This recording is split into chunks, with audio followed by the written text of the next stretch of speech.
Good day, everyone. Welcome to the Week 14 NFL Wrap-Up. You'll notice that I'm still wearing my Bills gear today, despite the loss, because I'm a true Bills fan. I'm not showing what I'm doing to my NFL referee doll, which we'll discuss later. Stay down. Anyway, the week started with a legendary rivalry. There are so many of those in the NFL, but this one, it truly fits that bill. The Packers and the Lions, with the Lions winning 34-31, much to my friend Larry St. George's, shout out to you, Larry, joy. Let's see, then we had another rivalry, although this one not as potent. The Steelers over the Browns, 27-14. Everybody knew that one was coming, but somehow it occasionally jumps up and bites us and surprises us there. For some reason, the Browns really hate the Steelers. I guess it's living in gray places that fill you with a lot of hate.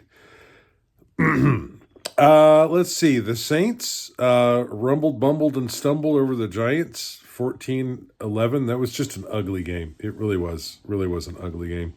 The Dolphins required overtime to beat the Jets, 32-26. If you require overtime to beat the Jets, you're really not a good team. I could probably beat the Jets with a half-decent high school team and a case of Red Bull at this point, honestly. I mean, Aaron Rodgers is just kind of throwing the ball up there, and the rest of the team is just waiting for the season to end so they can call their agents and find somewhere else to play. The Jags played the Titans this weekend. Did you watch the game? It wasn't available here. I think this was one of those games that the players' immediate families may have watched, or at least may have lied to them and told them they watched it.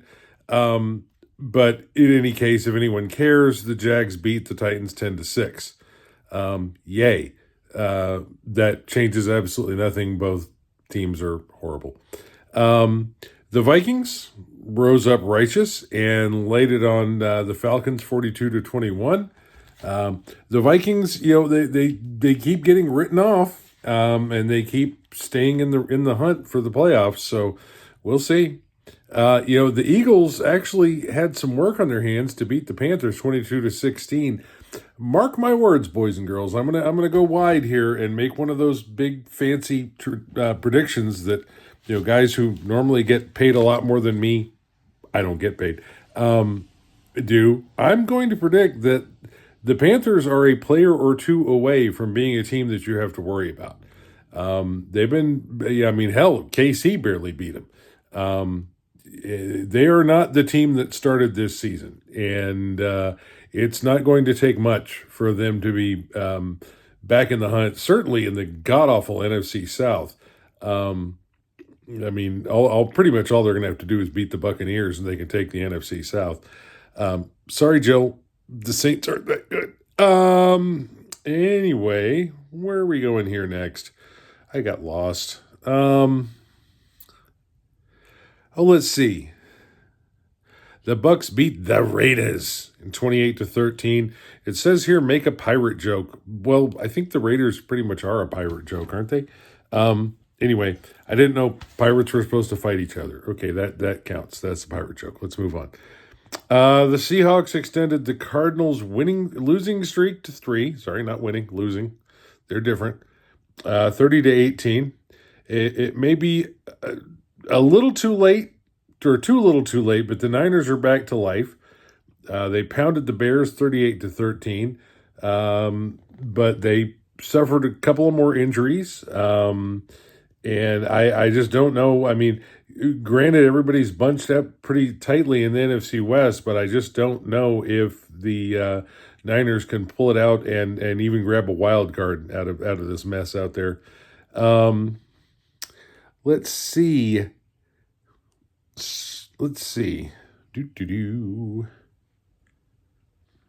Oh, yeah. And the Niners next play the Rams on Thursday.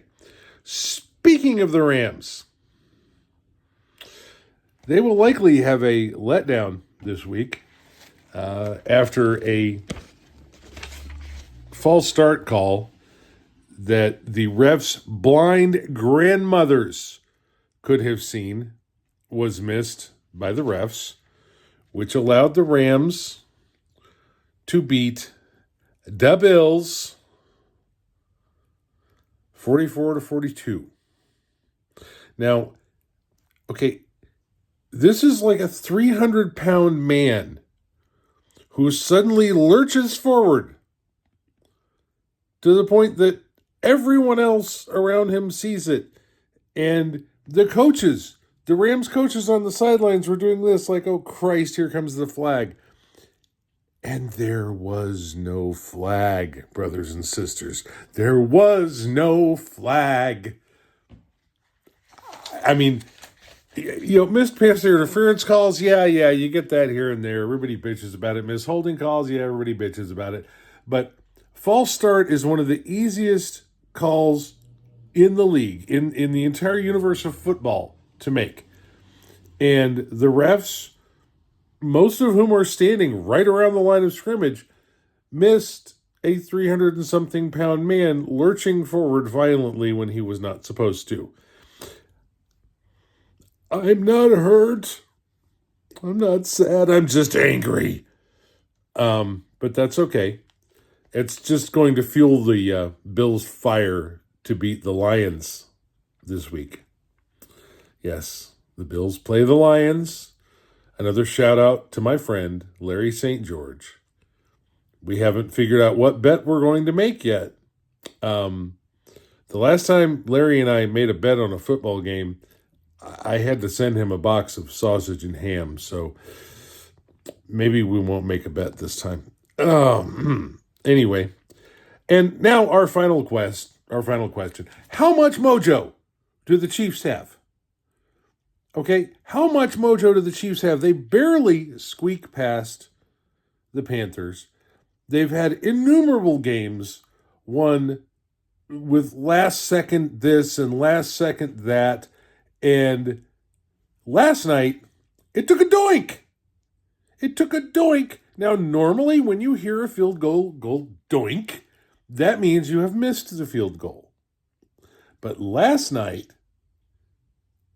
the doink heard around the league was the Chiefs' last second field goal doinking through the uprights, giving them the game over the Chargers. Now, I want to apologize to anybody who bet the spread on that, because that gave the Chiefs only a 2-point win when the Chiefs were 5-point favorites.